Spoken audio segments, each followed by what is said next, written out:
Assalamualaikum warahmatullahi wabarakatuh. Hai anak-anak sahabat SD, sudah siap dan semangat ya untuk belajar bersama Pak Purwana? Kali ini kita akan belajar pembelajaran yang kelima dari tema 4 subtema 3. Sebelum kita mulai pembelajarannya, mari kita berdoa terlebih dahulu.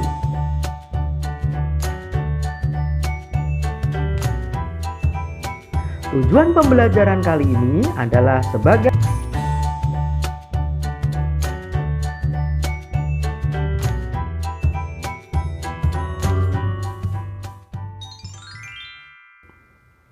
anak-anak sahabat SD, coba amati gambar berikut ini.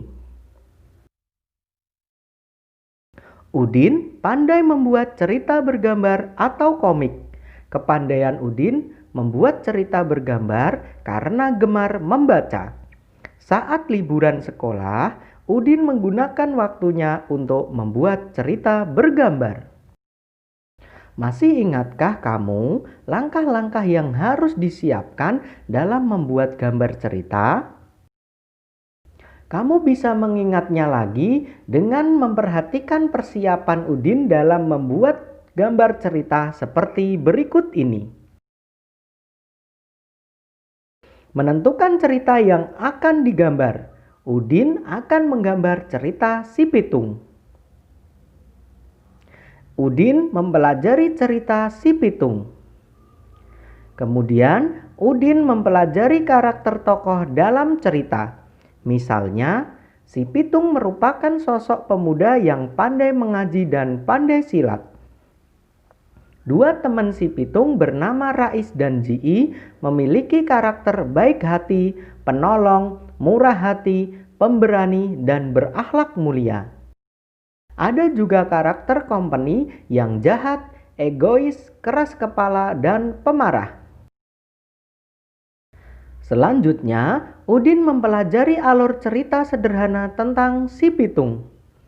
Berikut ini alur cerita tentang si pitung. Si pitung rajin mengaji dan silat.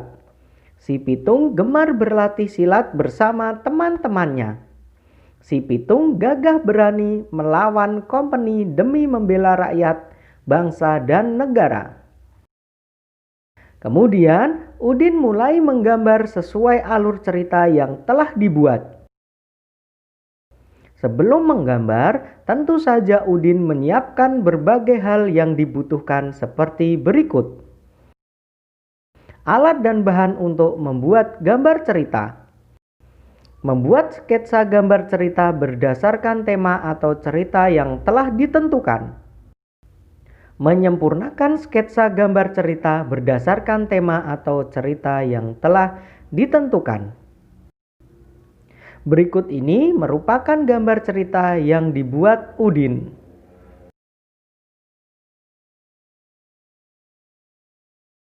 Setelah selesai membuat gambar cerita tentang si pitung, Udin ingin memiliki kemampuan silat seperti si pitung. Silat merupakan salah satu bentuk seni bela diri. Selain untuk mengolah seni, Udin ingin dengan bela diri badannya menjadi sehat, semua organ tubuhnya kuat. Paling tidak ada 3 manfaat memiliki kemampuan bela diri, yaitu sebagai berikut. Manfaat fisik. Bela diri sangat bermanfaat bagi fisikmu. Contohnya, terbentuknya koordinasi otot-otot tubuh, terbentuknya postur tubuh yang seimbang yang sangat penting untuk mengurangi resiko timbulnya penyakit, serta menciptakan stamina dan ketahanan tubuh. Terbentuknya koordinasi otot-otot tubuh yang sangat mendukung kelancaran proses peredaran darah pada tubuh. Mengapa demikian? Pada dasarnya, peredaran darah ke seluruh tubuh ditimbulkan oleh kontraksi gerakan otot jantung. Oleh karena itu, dikatakan bahwa jantung berfungsi sebagai alat pemompa darah.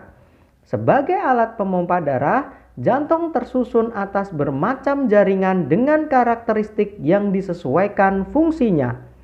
Adapun jaringan penyusun jantung ialah jaringan epitel, jaringan ikat, jaringan otot, dan jaringan saraf.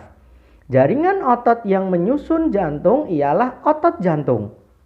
Otot ini memiliki karakteristik yang berbeda dengan jenis otot lainnya. Antara lain, memiliki percabangan yang membuat banyak hubungan antar jaringan otot lain. Hal ini sangat cocok bagi jantung untuk memompa darah ke seluruh tubuh. Jadi, peran jantung sebagai pemompa darah sangat dipengaruhi oleh terbentuknya koordinasi otot-otot tubuh, terutama otot jantung. Untuk itu, kamu hendaknya pandai menjaga kesehatan organ peredaran darah seperti jantung. Caranya dengan berolahraga seperti ikut bela diri dan senam.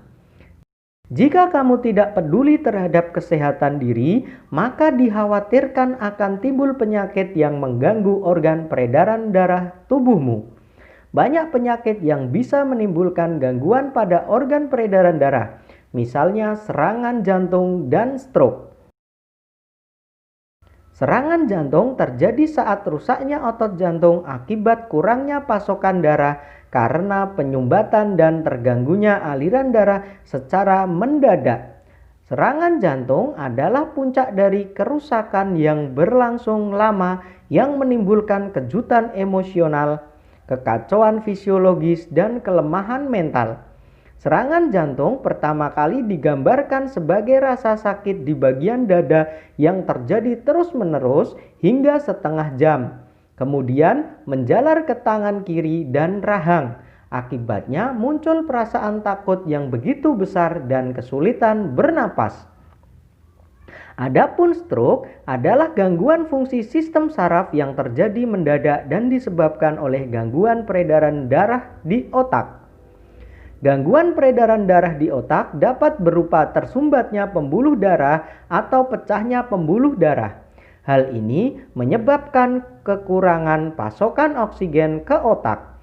Gangguan fungsi otak ini yang menyebabkan gejala stroke.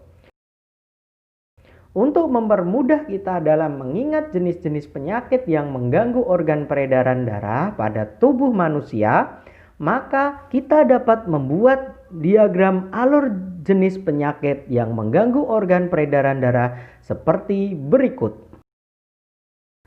Serangan jantung, stroke, jantung koroner, hipertensi,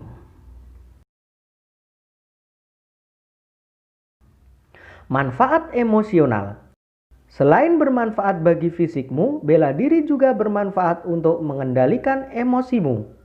Dalam seni bela diri, kamu akan diajarkan cara menghindari dan menghadapi lawan secara efektif dan efisien.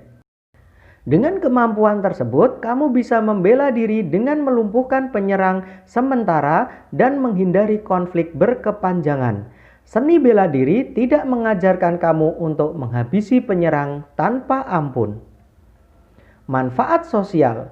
Dalam seni bela diri, kamu akan diajarkan bahwa saat dalam posisi lemah, kamu harus bisa membela diri. Sedangkan saat dalam posisi kuat, kamu harus bisa menjadi pelindung bagi yang lemah. Misalnya, kamu dapat membela diri dari bullying teman di sekolah. Dalam seni bela diri juga diajarkan sistem kerjasama tim dengan cara latihan bersama. Selain itu, bela diri mengajarkan sikap empati dan berbuat lembut. Misalnya saat berlatih membanting, maka kamu akan dilatih untuk menjaga agar teman berlatih tidak cedera. Dalam beberapa bela diri, konsep ini bahkan dibawa sampai saat berhadapan dengan lawan sesungguhnya. Tujuan bela diri bukan untuk mencederai lawan, melainkan hanya melumpuhkan serangannya dan menyadarkannya. Selain itu, kamu juga diajari untuk memiliki rasa hormat tidak hanya kepada guru dan teman seperguruan, tetapi juga kepada lawan. Menghormati teman, guru, dan orang lain, termasuk lawan, merupakan kewajiban setiap orang. Saling menghormati merupakan sikap terpuji yang harus selalu kamu biasakan dalam kehidupan sehari-hari. Seperti ditegaskan dalam pantun berikut. Dari seram ke pulau buru, dalam kota beli pepaya. Anak baik menghormati guru, berbakti jua kepada orang tua. Coba cermati pantun di atas. Apa hikmah yang terkandung dalam pantun di atas? Hikmah pantun tersebut adalah bahwa sebagai pelajar kita harus menghormati guru. Guru merupakan orang tua kita selama di sekolah.